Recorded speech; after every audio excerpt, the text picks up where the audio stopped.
एक राजा के राज दरबार में एक आदमी आया और बोला, मैं पारखी हूं, मुझे आप नौकरी पर रख लीजिए। राजा बोला, नौकरी पे तो रख लूंगा, पर तनख्वाह 1 रुपए नहीं दूंगा, सिर्फ 1 पाव गुड़ और घुंघरे मिलेंगे। पारखी बोला, ठीक है हुजूर। कुछ ही दिन बाद राजा एक घोड़ा खरीद कर लाए। उन्होंने पारखी से पूछा, बताओ इस घोड़े के बारे में क्या कहते हो। पारखी बोला, हुजूर ये घोड़ा है ही नहीं, ये तो गाय है। राजा चौंक गए। उन्होंने घोड़े बेचने वाले को बुलाया। उसने कहा, साहब बात तो सही है तो घोड़ा ही, लेकिन बचपन में ही इसकी मां मर गई थी, इसे गाय का दूध पिलाया गया था, इसलिए इसकी आदतें गाय जैसी है। राजा ने हैरानी से पारखी से पूछा, तुम्हें यह सब कैसे पता चला। पारखी बोला, हुजूर जब ये चल रहा था तो नीचे मुंह झुकाकर घास खा रहा था, घोड़ा हमेशा ऊपर गर्दन उठाकर खाता है, मैंने इसकी आदतों से पहचाना। राजा खुश होकर बोले, आज से तुम्हें आधा किलो गुड़ और आधा किलो घुंघरे मिलेंगे।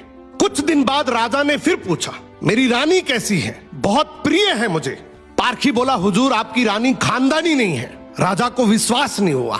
उन्होंने ससुराल जाकर पूछा, वहां दादी ने बताया, बचपन में इसकी मां गुजर गई थी, पाला तो मैंने है, मगर दूध इसे दाई मां ने पिलाया है। राजा ने पारखी से फिर पूछा, रानी के बारे में तुझे कैसे पता।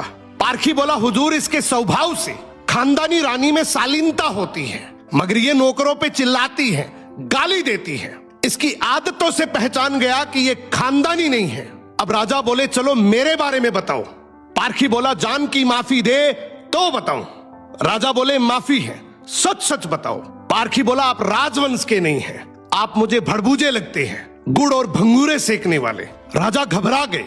जाकर अपनी माँ से पूछा, माँ सच बताओ वरना मैं मर जाऊंगा। माँ रोते हुए बोली, बेटा बात तो सच है, जिस दिन तू पैदा हुआ था उसी दिन महल के पास एक भड़बूजे का भी बेटा पैदा हुआ था, तू मर गया था और मैंने राजवंश बचाने के लिए उसके बेटे को लिया, वो तू है।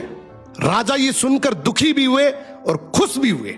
इंसान की पहचान उसके चेहरे, कपड़े या खानदान से नहीं होती, उसके चरित्र से होती है। किसी को भी केवल उसकी शकल, सूरत, पद या घर देखकर मत परखो, उसकी आदतें, उसका व्यवहार ही उसका असली परिचय है।